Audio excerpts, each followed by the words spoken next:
हम सोचते हैं हमें इस मुसीबत से कौन निकाले, हमें इन हालातों से कौन छुड़ाएगा,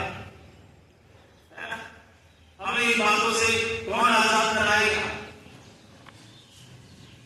भाई साफ करके प्रभु का वचन कहता है, यशायाह 40:10 में लिखा है, मत डर क्योंकि मैं तेरे मत डर क्योंकि मैं तेरे। लेकिन लिखा है कि स्त्रियां डरी हुई है, वो कांप रही है, घबराई हुई है। क्यों? क्योंकि जो घटना घटी है उस घटना से उनके पूरे जीवन पर बड़ा इफेक्ट पड़ गया है, वो डर गई है। और उस डरती हुई जीवन के साथ वो आगे बढ़ रही है और मन में सोच रही है हमारे लिए कौन है। लिखा है वो सोचते सोचते जैसे ही आगे बढ़ी है, थोड़ी दूर पहुंची थी कब्र से, उन्होंने क्या देखा कि कब्र में से पत्थर क्या हुआ है, हालेलुया, पत्थर कब्र में से उठा हुआ है। और वो देखकर एकदम सुन रहे कि ये कैसे हो गया, हाउ इट इज पॉसिबल कि इतना भारी पत्थर कैसे उठ गया, क्या हो गया। दौड़ कर जब वो अंदर गई तो मरकुस में ये लिखा है कि एक जवान व्यक्ति यानी स्वर्गदूत जो है उसको दर्शन देकर कहता है, जाओ जाकर उसके चेलों से कहो कि वो गलील में सबसे पहले वहां उसे मिलेगा। और उसने कहा था कि मोड़ तुम्हें से हमारी लाइफ में लड़की हो, जब आपके जीवन में आपदाएं, मुसीबतें, तकलीफें अचानक से आ पड़े और आपका जीवन जो है उस कब्र रूपी पत्थर से आपका जीवन है थक जाए और आपको जब ये लगे कि अब इस पत्थर से मुझे निजात कैसे पानी है, अब मुझे इस मुसीबत से कैसे निकलना है, मुझे अपने जीवन को इस परिस्थिति से कैसे निकालना है, उस बड़ी करिएगा नहीं। मन में ये ना सोचिएगा कि इसको कौन हटाएगा, इसको कौन हटाएगा, कौन उठाएगा, कौन इसको तोड़ेगा। आपकी सोचने से पहले, आपके समझने से पहले परमेश्वर अपना काम करता है और आप कदम आगे बढ़ते जाएंगे। उन हालातों में, उन मुश्किलों में, उन तकलीफों में आपके जीवन की परेशानियां होती हुई आपको दिखाई देंगी। हालेलुया। वो तमाम आपदाएं आपको अपने आप बढ़ती हुई दिखाई देंगी। ये उस घटना के समान है कि जब आप कोहरे में देखते हैं तो कोहरे में कुछ दिखाई नहीं देता, लेकिन जैसे ही आप कोहरे में चलते रहते हैं, बढ़ते रहते हैं, तो आगे का रास्ता क्या होता जाता है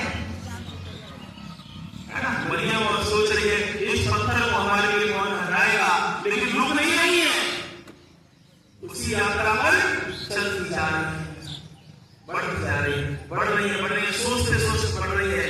और उनकी सोच से पहले प्रभु ने उस पत्थर को क्या कर दिया है, हालेलुया।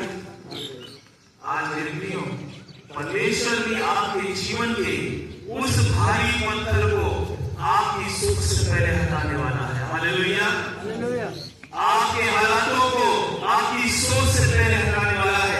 इससे पहले कि आपके मन में यह आए कि आपको इस मुसीबत से कौन निकालेगा, आपको इस तकलीफ से कौन उभारेगा, आपको इस जीवन शैली से कौन बचाएगा, आप बस प्रभु के रास्ते में चलिए, आपके जीवन का पत्थर अपने आप लुढ़का हुआ मिल जाएगा। हालेलुया।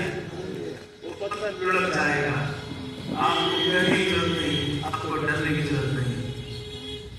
उस बहते हुए पानी के समान अपने जीवन को बनाए जिसमें प्रभु आपको देखना चाहता है कि पानी कहीं से भी बहे, वो अपना रास्ता अपने आप बड़ी से बड़ी चट्टान को तोड़ देता है पानी।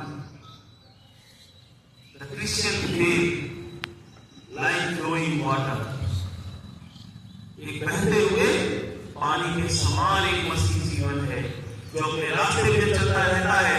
तो रास्ते में बड़ी से बड़ी चट्टान क्यों ना आ जाए, उस चट्टान को भी वो क्या कर सकता है, बहा सकता है। हालेलुया। और अगर वो चट्टान नहीं पे रहेगी तो पानी उसे अलग से एक रास्ता निकाल लेता है। ऐसे ही जब आप प्रभु यीशु मसीह को, मरियम और मरकली की सोच को देखें तो वो यही सोच रही थी कि जो घटना घटी है ये बहुत बड़ी है, बड़ी आपदा है और लोगों के अंदर अशांति है, अशांति का माहौल है, बेचैनी है, अब हमारा क्या होगा और हम कैसे क्या करेंगे। और मन में सोच रही है कि आज तीसरा दिन है, हमें प्रभु यीशु मसीह की लोथ पर कुछ बनना है। यहूदी परंपरा के अनुसार से तीसरे दिन उसकी लोथ पर कुछ न कुछ लगाया जाता था, तो वहां पर कुछ बोलना है, कुछ करना है। लेकिन मन में एक ही सवाल था कि ये पत्थर कौन है। मेरे प्रियो, उनकी सोच से पहले प्रभु ने अपना काम किया, उनके पहुंचने से पहले प्रभु ने अपना काम किया, और वो सोचते सोचते आगे बढ़ी और खुदा ने वो पत्थर हटा दिया। आज आप प्रभु में अपने उस महिमा के साथ, उस विश्वास के साथ बहते हुए आगे बढ़िए, चलते हुए आगे बढ़िए। ये ना सोचिए कि आने वाली मुसीबत मुझे रोक पाएगी या नहीं रोक पाएगी। परमेश्वर आपके लिए रास्ता खोल देगा। हालेलुया। परमेश्वर आपके लिए बंधन तोड़ देगा। परमेश्वर आपके लिए सारी चीजें कर दे। मैं सिर्फ इस बात को जानता हूँ कि जब पौलुस जेल खाने में था तो सैनिक को बड़ा आदेश दिया गया था कि तू इन पर निगरानी रखना, ये कहीं जाने न पाए।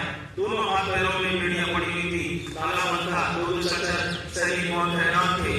लेकिन जब भूलोल हुआ, भूकंप आया, जेल खाने के सारे बंधन क्या हो गए, और सारे सैनिक बेहोश हो गए, और सारे बंधन खुल गए, हाथ पैर खुल गए, बेड़ियां खुल गई। और जैसे ही वो होश में आए सैनिक, अब उन्होंने सोचा कि अब तो हमें मौत की सजा मिलेगी, क्योंकि कैदी उनके वो सोच रहे हैं कि कैदी भाग गए होंगे और मौत की सजा मिलेगी। उनके सोचने से पहले परमेश्वर के जीवन को बचा लिया है, और उसने आवाज दी, डरो नहीं, हम यही मौजूद हैं। यानी आप जिन चीजों के विषय में सोचते रहिए, परमेश्वर कामों को असंभव से संभव में बदल देता है। और लिखा है कि पौलुस की मेरा वो झुककर दंडवत किया।